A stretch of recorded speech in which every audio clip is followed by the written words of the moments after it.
This episode is brought to you by First Response. First Response recognizes that not all pregnancies are the same, and neither is the road to get there. The First Response brand is fervently committed to supporting, sharing, and empowering all pregnancy journeys and providing accurate information, especially to those struggling with infertility, loss of a baby, and maternal health inequities. With a variety of tests that detect pregnancy hormones early and often, First Response is there for you every step of the way. All First Response pregnancy test products are available for purchase at all major retailers in-store and online. Be sure to pick one up today. Hello and welcome back to Baby Steps. I'm Jordana Abraham, and I'm here with my sister, clinical therapist, Dr. Naomi Bernstein, to introduce today's episode. Hey, Jordana. So excited to hear about this next guest. So today's guest, I'm sure you've heard of her, an amazing, amazing person. I would say an American hero, some might say, Tara Lipinski. Ah, awesome. Yeah. So I'm so excited to introduce my episode with her. It was such a good episode. Here's the thing. So Tara just had a baby via surrogate, but before this, and while she was going through it, she recorded a podcast about her struggle with infertility. She hosts it with her husband, and they basically take you through their entire fertility journey, in very specific details, and really just go through on her podcast the nuanced feelings of every single part of this journey. And she had multiple miscarriages, multiple failed egg retrievals, multiple failed IVF transfers, and so many surgeries and procedures and things like that I kind of felt like this was the first story I had seen with someone with almost as an extensive of a journey as me. Yes. Or maybe more so. I mean, she's been through it for 5 years. She's definitely got more time than me. But I thought, I was prepping for this podcast and I was listening to hers and I just couldn't stop listening because I was like,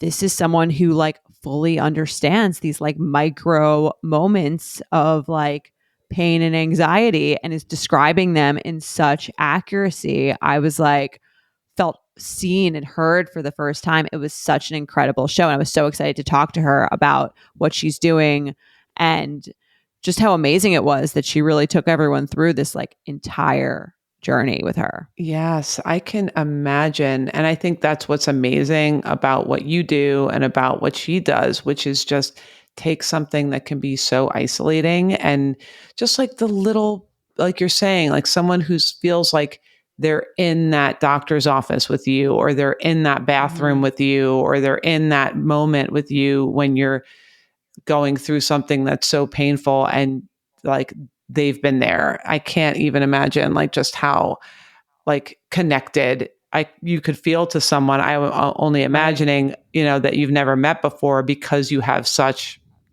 a shared experience. Yeah, totally. And that's what she said. She said, anyone who's gone through this, you immediately feel such a connection to them.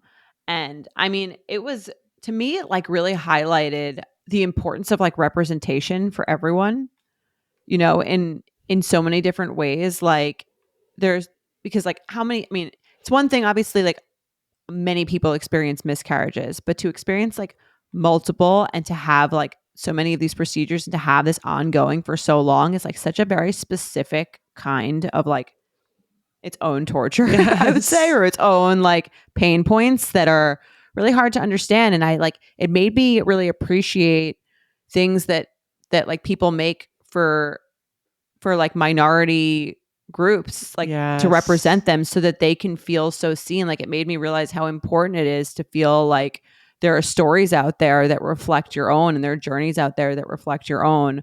And maybe that's something I've thought about and sort of appreciated, but I think now being in this sort of small subset of people who have had these really up and down experiences, just to realize yeah, it's not there's going to be millions of people who relate to this, but for the people that do, to have a story represented does feel, it just makes you feel so much better to feel you're not as alone in your thoughts and feelings, not just in the things that have happened to you, but in having someone articulate those feelings. Yes. Because it's not just the physical, I've been through this, I had this result, I had this miscarriage, Right. but like the way that you felt, I'm sure, and I'm excited to listen to the episode, like the excitement and the disappointment, or like the little nuanced pieces of Mhm. how you kind of have to emotionally roll through this. I could see that being really amazing for you firsthand, talking to her, but for all the listeners that I'm sure are going to have the same experience doubly because they're hearing you and her. I wonder if she spoke to like what we talked about on oversharing around like the resilience, like kind of how you work your way through like one and then the next and then like all these series of disappointments, like what that journey is as well. But like the first time you have a miscarriage versus like the fourth time you have a miscarriage, like how that. Right. Yeah, and I mean, her story was very inspiring too because I mean, she's like an Olympic gold medalist, right? So she's like kind of used to just like I think it's like in her bones to just be like I'm going to keep going until I like get it. Like I'm going to keep going, I'm going to keep going and going and like I'm not an Olympic gold medalist, but like I have this feeling of like pushing through things and like sort of like strong arming your way through them. So I definitely could relate to her a lot in that way and just like even just like again like talking to someone whose body has done such incredible things like again like how many people win a figure skating gold medal Right. but also like the other edge of that it's like where you've had this relationship with your body where your body has been doing what you've wanted it to do for like a certain point in your life and then it gets to this point where it's doing something that nobody's body does like Right. nobody And else then can you're do like that this regular you get to a thing point that right seems so. that everyone seems to be able to do so easily is like so elusive to me. So it was just so interesting on so many levels and I admired her so much for making the show. And the first part of the show is really like before she even like knows she's going to have a baby, so she's like in the thick of it. But there's also like she's doing this with her husband and they're recounting their whole it's been 5 years so they've been like recounting their earlier stuff and there's still like laughter and there's still like Right. lightness to their banter. It doesn't all feel like very intense and heavy. It was such a good podcast. It's called Unexpecting and you guys should listen to it before you listen to this episode or if you want to listen to it after. We talk about like a lot of the themes in there, but such a good podcast. Never seen anything done like this that really just goes into this much detail and I'm excited for you guys to listen to our conversation. Me too. All right. Well, let's bring her on. And we are back, and I'm so excited to introduce our next guest. She is an Olympic gold medalist and broadcaster. Welcome, Tara Lipinski. Hi, how are you?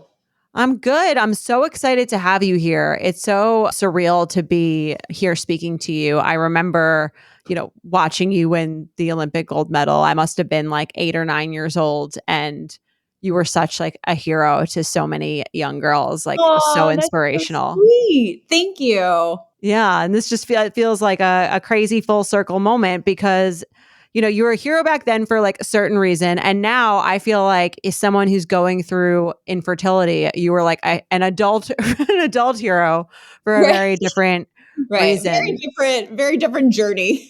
Yes, and I mean it's funny, like I usually start these with having people tell me their story, but prepping for this episode, I'm listening to your podcast and you give the most incredible detailed story with your husband, Todd, of your fertility journey, like beginning to end. You give all the details. And when it comes to fertility content, when you're going through it, you're kind of like in the mode or not in the mode. And I've lately been in the mode of like, I don't really want to see anything. Yeah. But you were coming on the show and I wanted to obviously prepare. So I listened to the show and I figured, okay, I'll listen to an episode. So I'll get like the gist of it. And I started listening to the first episode and then I couldn't stop. I listened to it.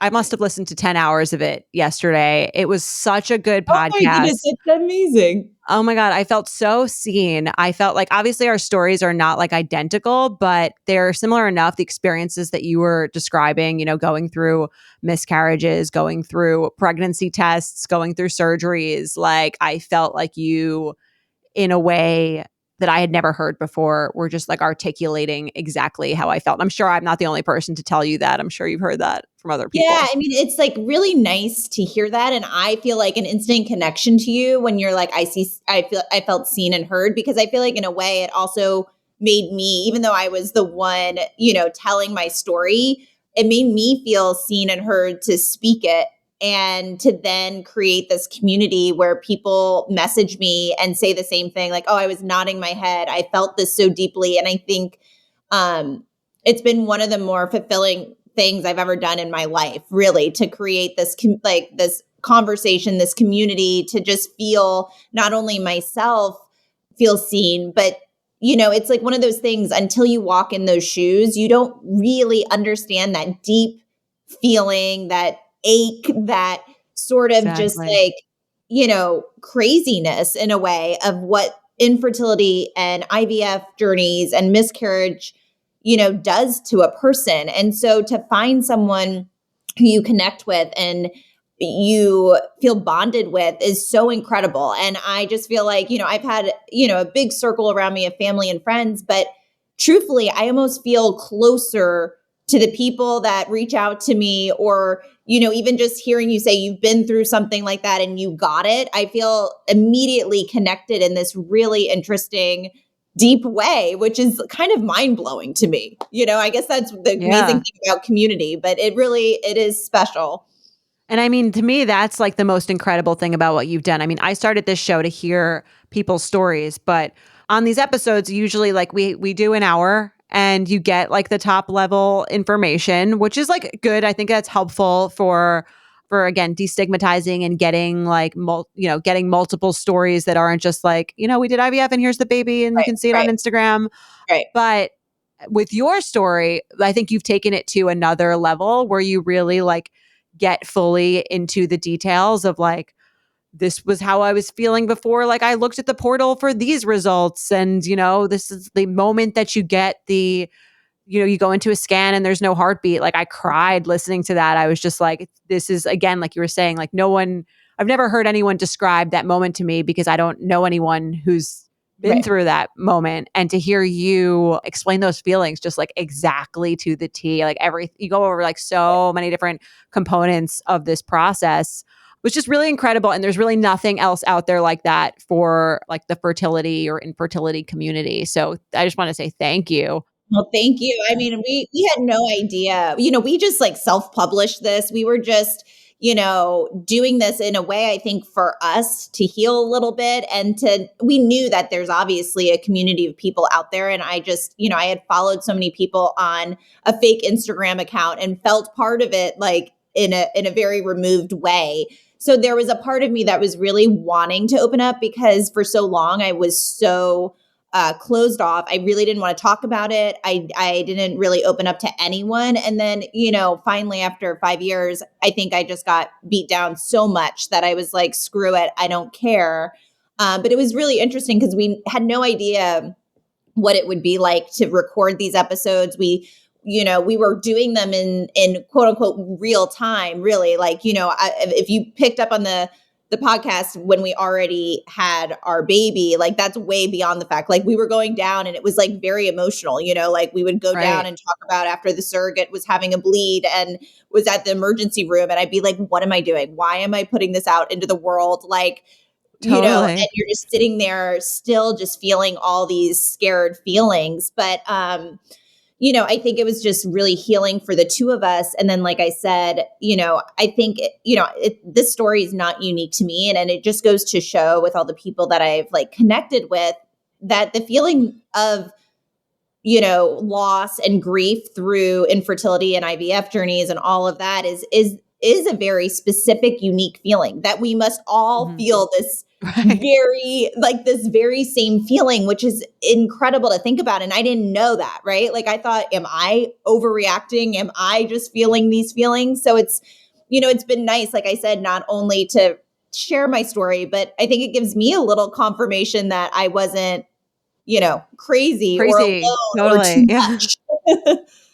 Right. Cause I think especially like, I mean, obviously like infertility is like is not uncommon. You do Right. hear about it here and there. But I think once you get into I think there's different ranges of it. And there's people who maybe like, they try for 5-6 months and that's a form of infertility. But then Right. there's people who are like you or me, maybe who are doing this for years and it feels like it's just a different level of It's a like different, we talk intensity. about it on the podcast. We call it levels, there's Right. different levels, and everyone's story is, obviously whether it's a month or a year or 5 years, it's, their story and their feelings to feel. But I do think as you progress through, like the length of these journeys, it does create another level of feelings that are just Mhm. deeper and, there's just more loss, there's more grief, there's, more that you're carrying the longer you go. And I think that group is even more niche, right? Like so many people try IVF and maybe the second time around it works, but like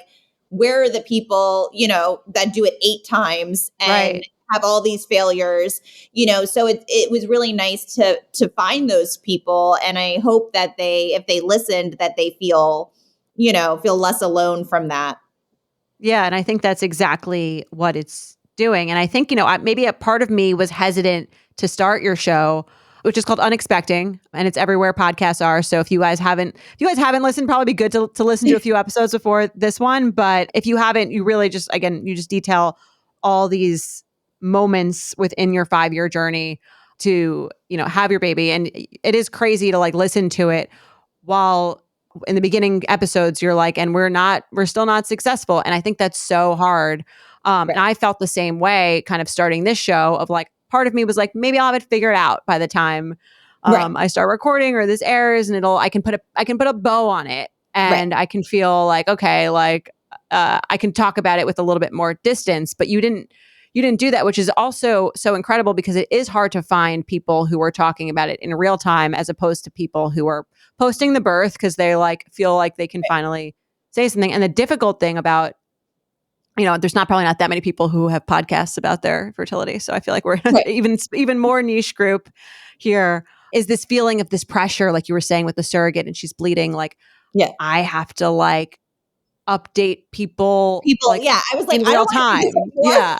It's like, how am I going to do this today? And I'm glad that I was able to do it, but I have to be honest, like I understand the flip side, right? Because that was me for 5 years. I didn't want to talk about it at all. I went through the world where if someone peeked in on my Instagram, they'd be like, "Oh, great life. Everything's cool." Like meanwhile, I'm breaking down.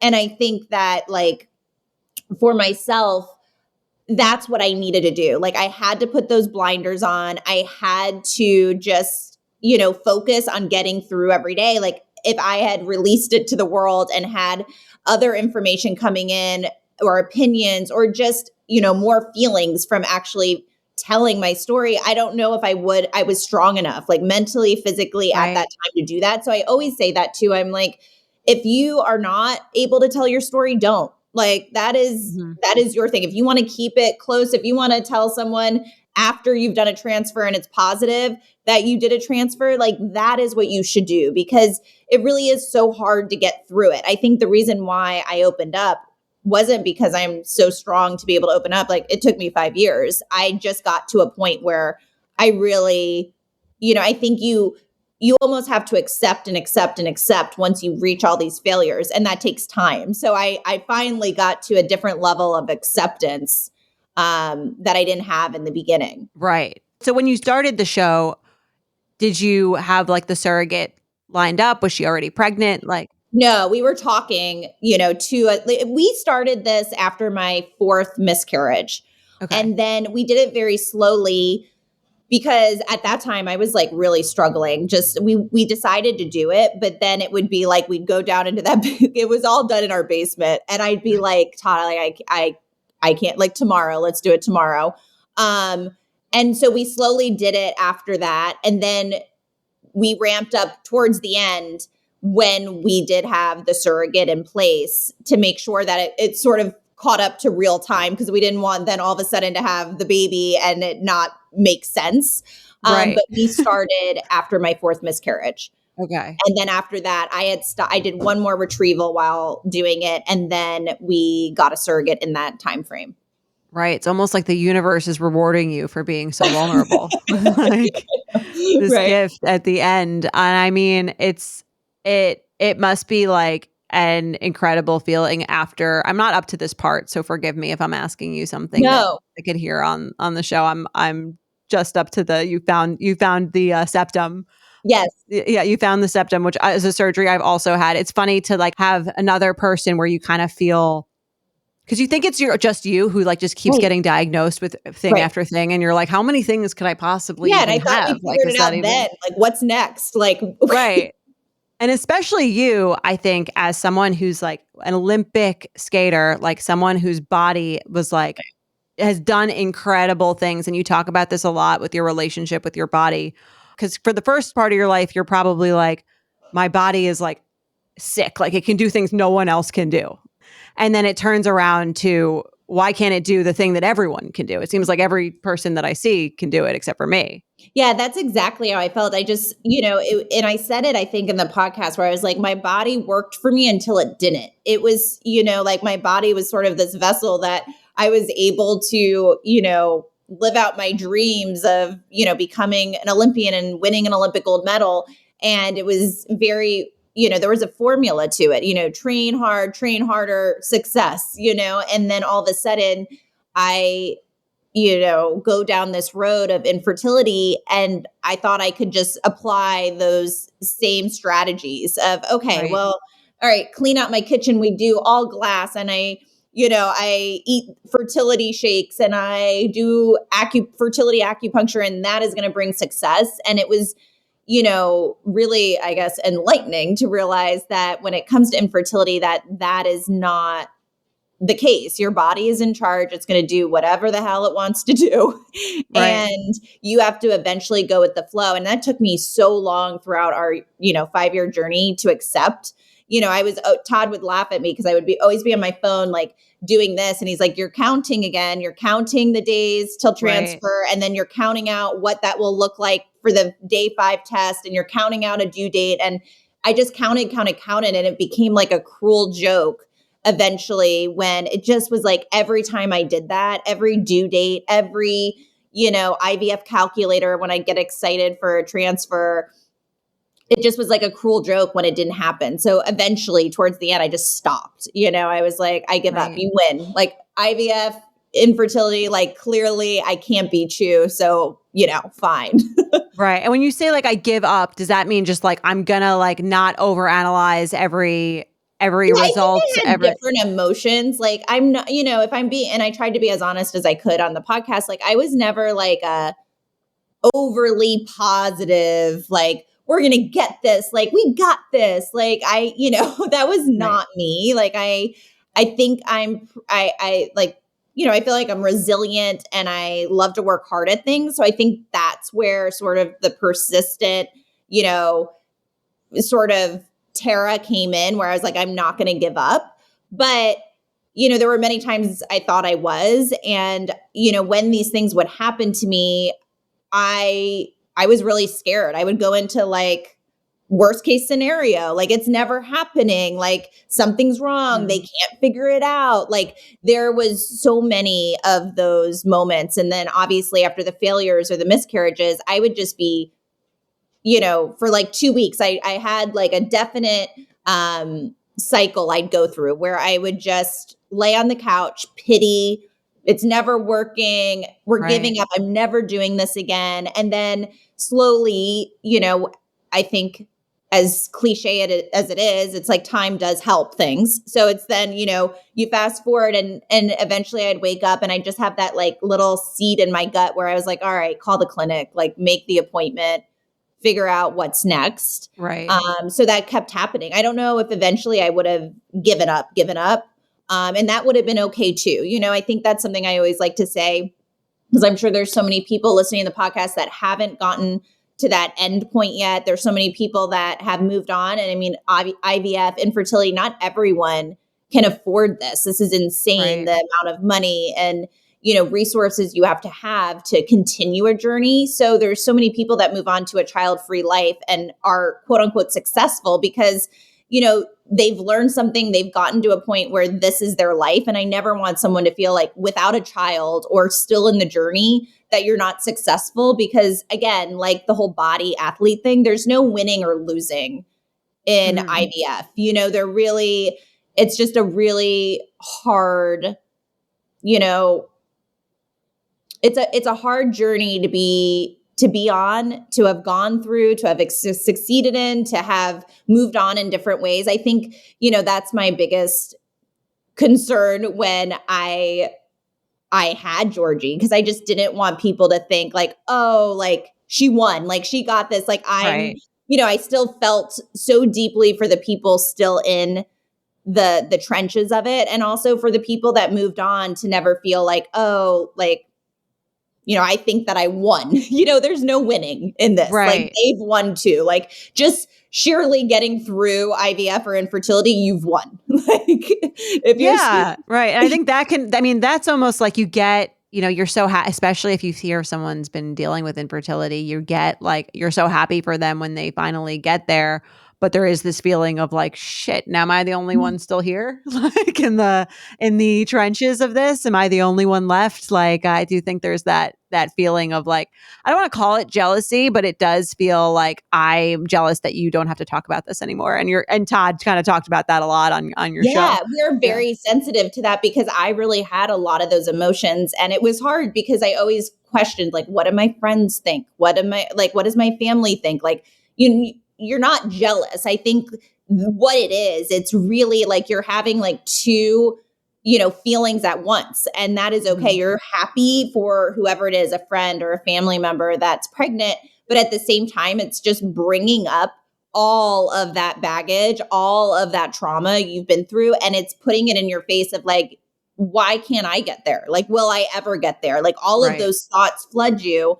And I think that's the hardest part when you're going through infertility, is just like dealing with the emotions. So for me, I really became sort of honest with everyone of like, I'm struggling to be around children. I'm struggling to go to a shower. Like I just personally, for my mental health, I'm so happy for you, but I can't do it. Like I even had trouble watching movies that were like about families, because then I would, hamster wheel it all night of like, that's never going to be us. Like what is life going to, you just go on a million different black holes of what life will look like.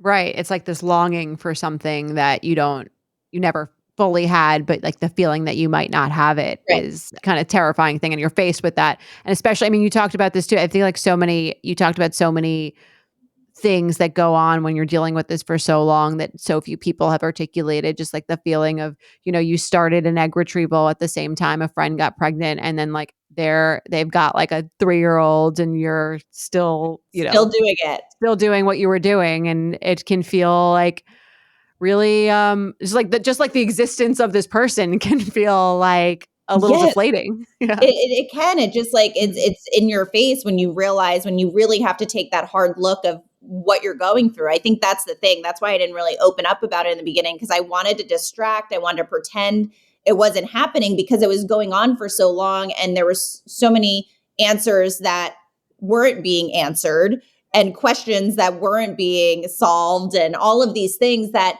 I just sort of felt like maybe I'll never get there. And then when you see someone else there, it's just right in your face.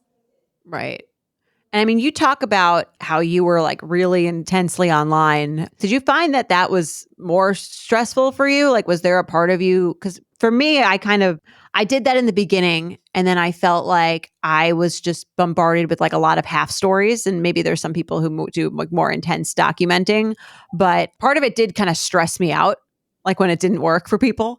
Yeah. Do you know? Yeah. Well, because you would be like, oh my goodness, like, I think what it is like the scariest part is IVF is not an exact science. Like you want to believe that when you go in of, oh, I'm doing my first retrieval, I'm going to have like 12 babies on ice and everything's fine. And that's just not the odds. That's not the statistics.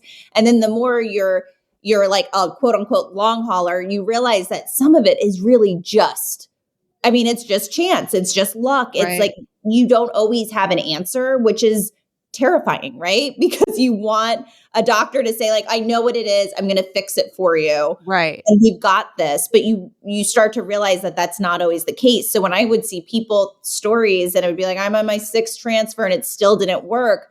It did. I understand what you're saying. It would make me nervous. I'd be like, well, I'm Right. like her. Like this is Yeah. us. We're in this small category that no one can figure out what to do with.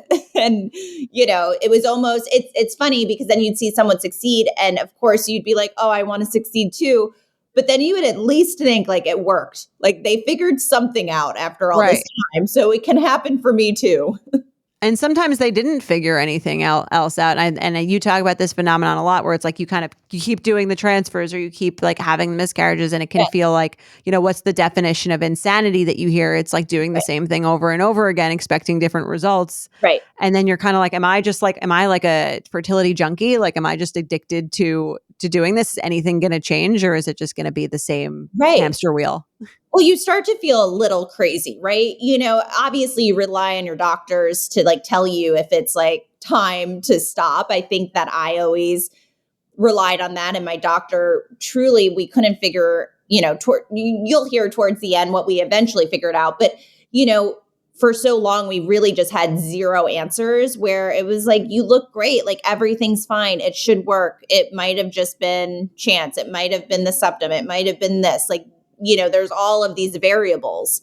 But eventually you do get to the point where I even felt it from other people. Like you feel the pity, right? You feel the pity of someone talking to you. And when you're like, oh, I'm going to go for another transfer. And they're like, oh, okay. Like, Right. Or you kind of even think that they don't think it's going to work. oh, they already know it's not going to work. And they're Right. just, oh, like, and do you think if this doesn't work that you'd like think of a different option or what is your doctor saying? Is your doctor and you just realize, oh, wow. I'm at that point where people are just like, oh, what is she doing over there? Like, totally. Yeah. There's like almost like there's like a critical, like a critical mass point of like people are like rooting for you and excited for you. And then you feel like you hit a certain point where they're like, oh, it's like sad. Yeah. Right? And they don't know what to say either anymore. They don't even know how to respond to you letting them know it didn't work again, Right. Yeah. Like, what do you want? They don't even know what you want to hear at that point. And you don't even, it's funny. I feel like you don't even know what you want to hear. You don't even know what you want to hear, but you also know that they're stumped and they are probably thinking like, we've done this like 7 times already. I've already gone down the road of giving you like hope. I've gone down like it will work out and it's probably not. I don't even know what to say to you anymore. Right. Yeah. I mean, you talk about your acupuncturist and like, I relate to you a lot in terms of like, I'm very much like a pusher. Like I'm just going to like try to like get the job done. Yeah. But I think through this process, I've sort of become a little more open to this like spiritual, like, because you kind of like when there's no answers or when you kind of feel like you don't know what to do, you do want, I'm not like a particularly religious person, but I've spoken to like psychics and Reiki healers. Like, did you get to that point? Oh, I got to that. Well? And I think that's just part of who I am. I'm just like open to those things because I look back even as an athlete, I think I'm not that person, but even as an athlete, obviously, superstitions are things that, athletes will go down because they have such a lack of control over their, sport that you try to latch onto anything. But there's that same feeling of, ooh, the magic of it. Oh, the belief of if I believe hard enough and if I, enter this other realm of spirituality, like that will help. It's like the secret, So I feel like that definitely happened to me in my fertility journey too, where, if you asked me in the beginning, I would have been like, no, like, I was doing the astrology, like on the transfer dates, my acupuncturist, she was the main leader of this. She's very spiritual. And I mean, she is now a lifelong friend. And, but even my doctor, the last retrieval, she's bringing in her pink fertility crystal, Okay. Yeah. I have 2 of those. Yeah, we were pulling out all the punches. We're like, something has got to work, So I would have like my fertility stone that I'd bring in for good luck. And, it's just, you get to the point where you have so little control and you don't know what to do that you have to believe and have faith and have hope, or how would you keep going? Right. Do you feel like any of that stuff actually helped in some way? Like even if it was Helped just even if me. it wasn't yeah. It helped me. I mean, I think Yeah. that's what, I say when people ask me like, "Oh, should I do supplements? Should I do fertility acupuncture? Should I do, Reiki? What should I do?" And I just sort of say like it the real answer to me is that, those things won't always fix the problem, right? But Mhm. they may help you deal during the journey. So for me, I don't know if the fertility needles, Right. helped Yeah. me in said retrieval. I just know the work that I was doing on myself when I was in those appointments, talking to Danica, learning acceptance, resilience, all of those things were actually happening through, that medium of acupuncture. So for me, it was a place to let my fear out, to, talk to someone. So I think that there's so many benefits from all of these, supplemental things you can be doing during your journey that, you don't have to 100% know that they're like scientifically proven, because they're not, Right. but it can just help you emotionally, I think. That's a great point. I mean, mental health, I think, is like half of the game for this kind of thing. Like, obviously, it's physically taxing to go in and take the hormones and do the surgeries and do the procedures. But like the mental part, I think, is probably a lot tougher. You know?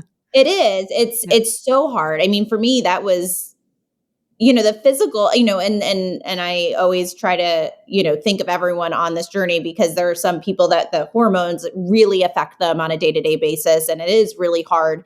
But for me, the hormones, the physical part of it, was tough, but it wasn't the hardest part for me. Like for me, Right. 100%, it was the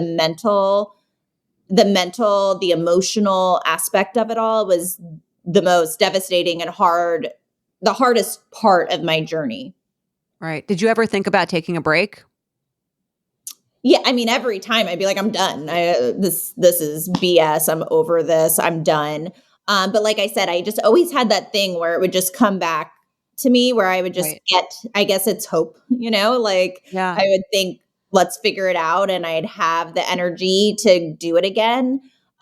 Towards the end, I was like really starting to hit a wall. That fourth miscarriage, I had two miscarriages within 3 months. Okay. And all the miscarriages were exactly the same. So there was always like this cruel, I was like, mix it up.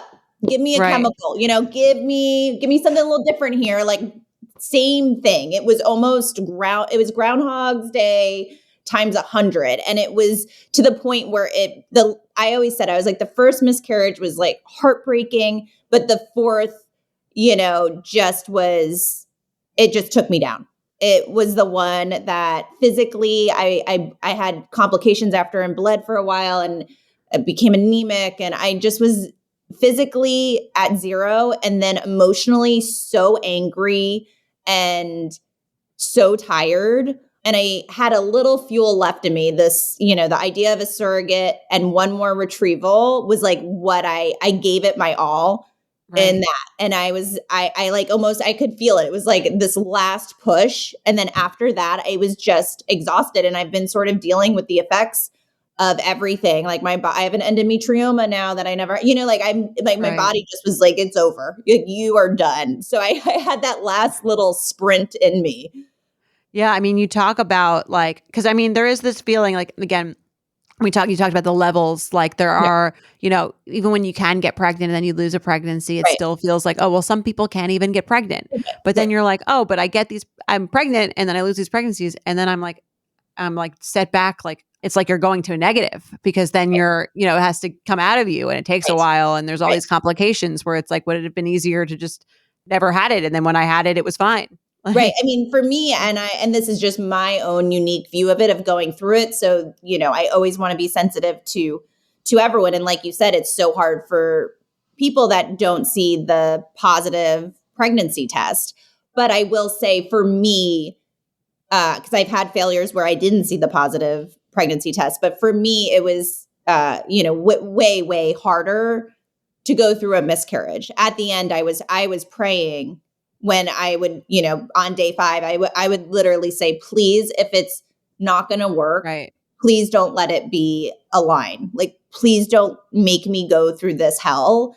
And for the next, 7 weeks, I would become I was just so anxious. I was so scared. I was going, you're waiting for these HCG results every 2 days to see if a number doubles. And you're just like sitting on your couch for those like 4 hours waiting for that test result to come in. And it's either like, okay. And then you're Googling and deep hole, black hole of, what does this number mean? Like it would have been way better if we just, it just was a failure. I'm nodding along the whole time. It's like, if it's going to be a no, then let it be like a real, like deep, full no, not like it's so funny because I feel like they used to tell you, you can't be, there was like a thing like you can't be half pregnant, where it's like actually like kind of feels like you can be. Kind of feels like you can. Right. Kind of feels like you can. It kind of feels like you can see that you like have the stick that it says positive and yes, but somehow you don't have a baby. So this is a weird thing.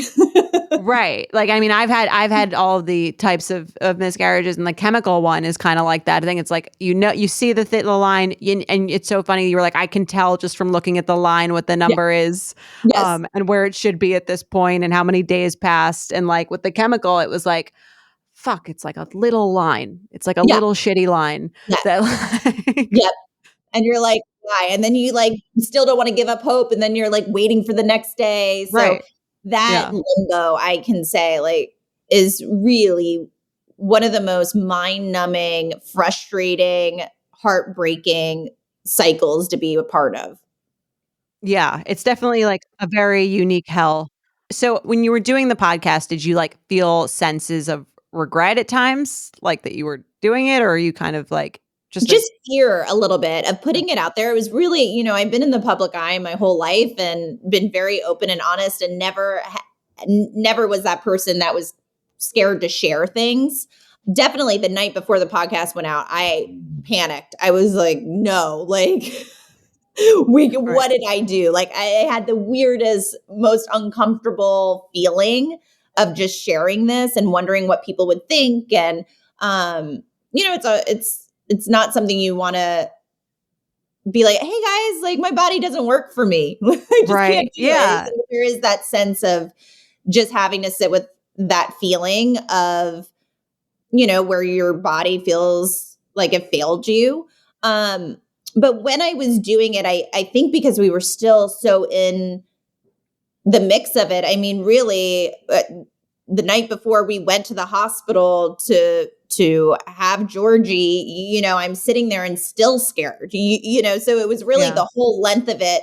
The last episode was the only episode I felt truly happy and relaxed, because you get to the point of, and again, levels, right? Like you have someone who's 39 weeks pregnant with a healthy pregnancy. That's a way different story than when I was back, at the heartbeat scan. But at the same time, all of that trauma from pregnancy, I hated the pregnancy portion. I mean, I loved my surrogate, but I lost 10 pounds throughout the whole thing, the scans, the appointments.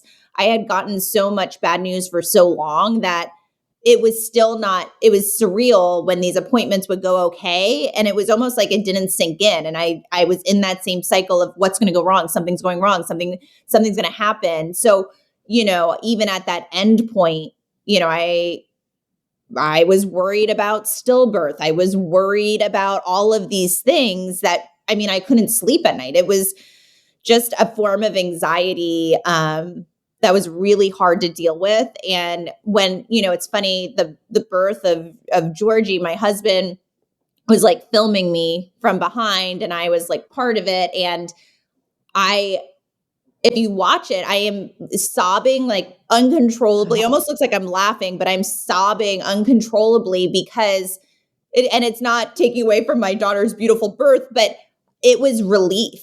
Like when she came out and was crying, I was the first breath I think I actually took in 5 years. And I was crying so hard because I think there was a huge part of me that thought, like, as she was going to come out, it was going to be not okay.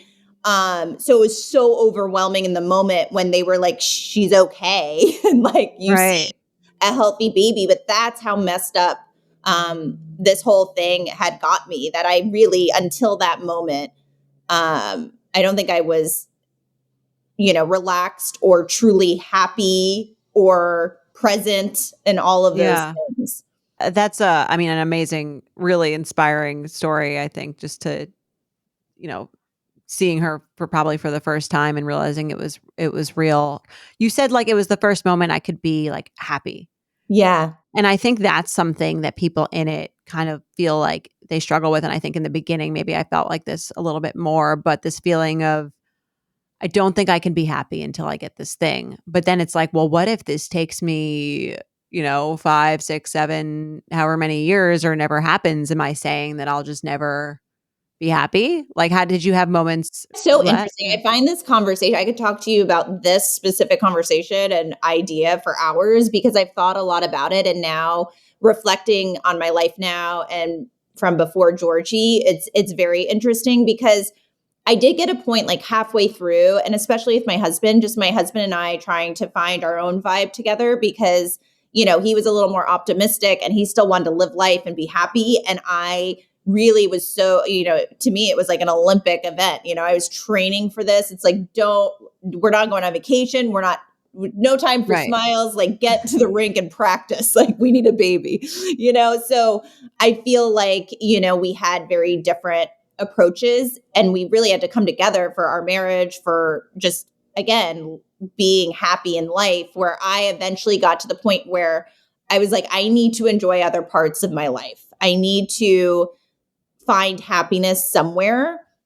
So while I was going through the end part of the journey, I really do think that at the time I thought I was coming to grips a little bit with, my journey and being able to separate the two and still living life and still being happy. Right. And I do think I made progress in that area. But what's funny is now with, my daughter is almost 7 months old. I like put up a post the other day, and it was really interesting to think about. I have never felt this kind of happiness. And it's not, and it's of course her beautiful presence and the birth of her has changed so much in our life. But like I wrote, like the birth of her was almost like I was being reborn again. And, I feel like in parenthood, everyone talks like, oh, you lose yourself. And it really is. It is so hard to find who you are in this next phase as well. But in a way, I feel like I'm more myself than I've ever been, because I lost myself so completely for 5 years. And I don't think Right. I've really understood that to just like a few weeks ago, where I was like, wow, like I thought I was doing a good job at being happy. But now, like when I'm on a walk, like things look more colorful. Or when I Right. go on a date nights are way different now. And personally, just for me, like put aside the baby, really just I'm more focused on work. I'm more inspired for thinking of work ideas. I'm social again in a different way. And it's like all the things that like with a newborn you probably would say I have no time for, but compared to my infertility journey, it's Right. it's way easier. So do you feel like you wish you had been like tried to be more happy before, or just wasn't going to happen for you until? Personally, I think I Yeah. tried my hardest. I really Right. tried to separate it. I really thought that I was doing a good job at that. I really thought I was happy. And I do think, in a sense, I really was able to do that. I think there was a difference. Maybe I was able to practice gratitude more, Mhm. because I really did feel that way. I was like, this is not unique to me. There's so many people on this journey.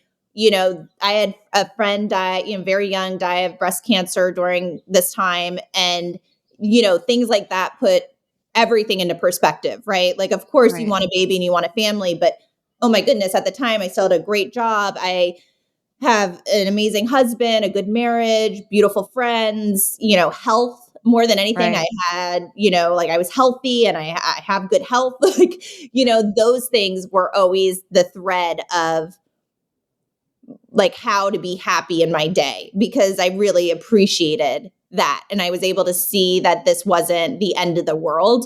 But if you were to ask me, was I truly experiencing happiness? Right. I would have said yes at the time, but now I think I really wasn't quite there on the happiness scale, maybe the gratitude scale and perspective Right. scale, but really living in joy. I don't know if I was, if I'm being completely honest. I'd love to say that I figured it out, but I don't know that I did.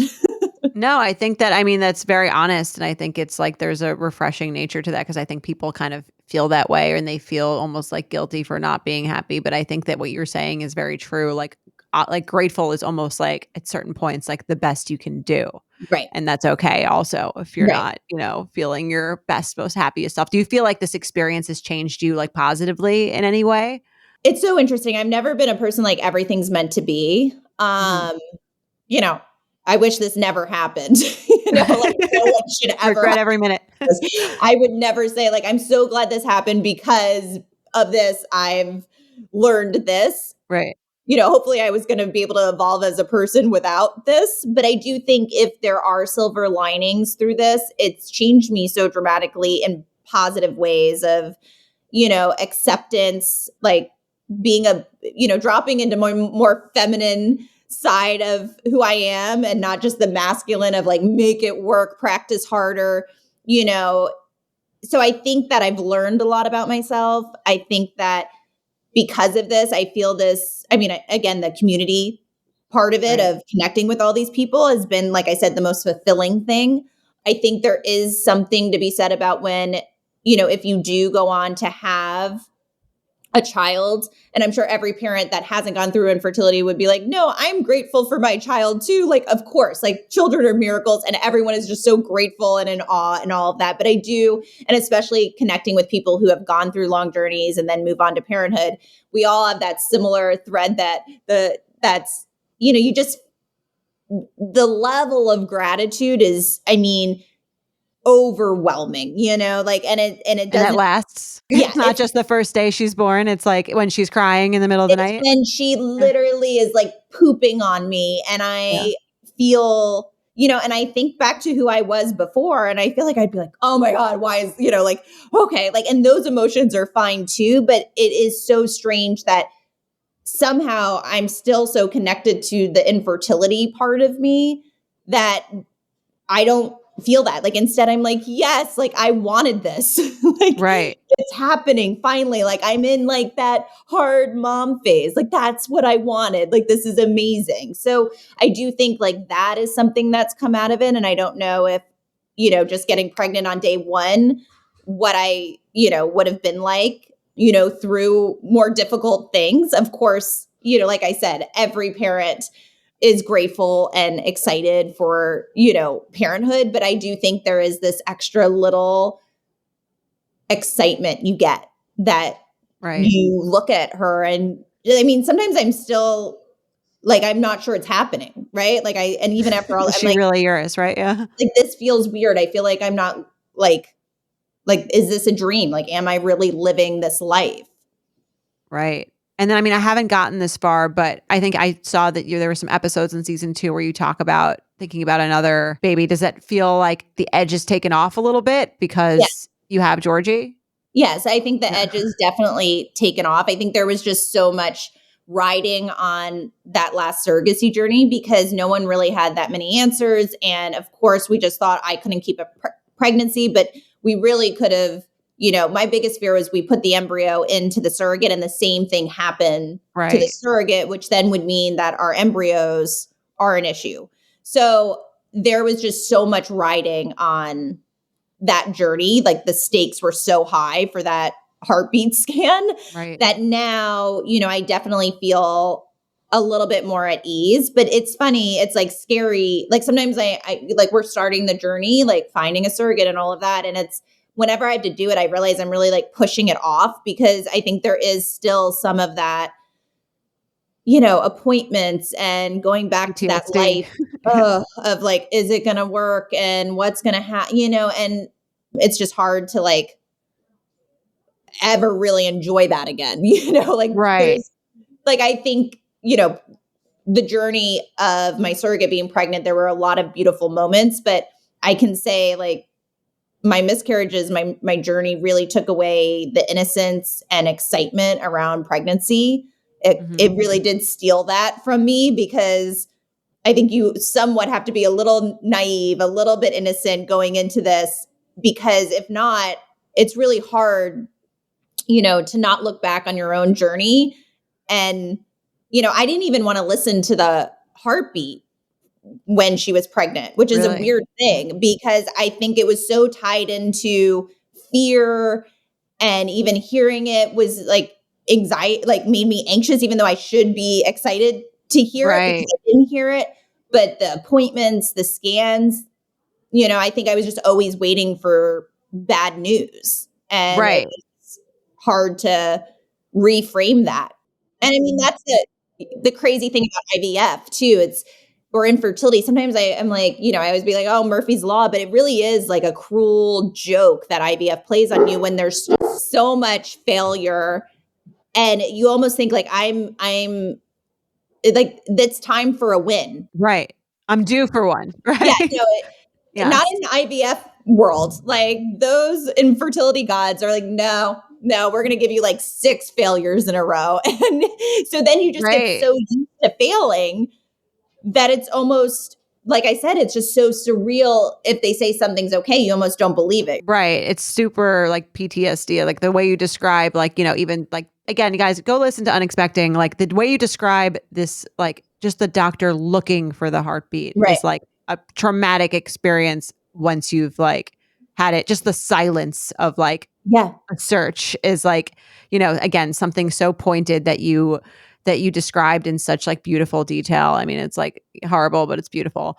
One thing that I do love though about your show, and again, I think I was a little hesitant to listen also because like it just seemed so like intense and serious. But like when you listen, I love the like rapport that you have with your husband. I feel like you guys have like such a great chemistry, and the show, even though it's about obviously like very serious, very intense topics, like there's moments of laughter and light. And that's what I love about it, because I really do think you can find like there's a joke in everything. Like even you talking about like your 40th birthday, getting like your surgery and like you have a balloon inside you. Yeah. It's just like, it's like a very niche like I get it, but like, I don't, you know what I mean? Like, so there's just like, you have to laugh at a lot of the absurdity of a lot of this stuff. And I You think have that to. There the has show to has be. that. Yeah. Yeah, you have to. And I think like for us, and it's kind of back to that happiness thing, analyzing of how happy I was, how not happy or sad I was. But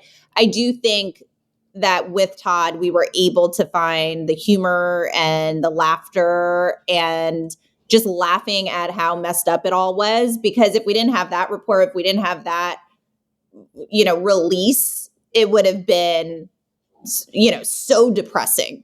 And Right. I think we wanted to infuse that into the podcast too for listeners, so it wasn't so heavy and it wasn't so clinical. And, we brought a lot of our own, personal story into it too, because that we really wanted to depict how our life was at that time. And of course, it sucks with infertility, but there's still funny, fun, happy moments.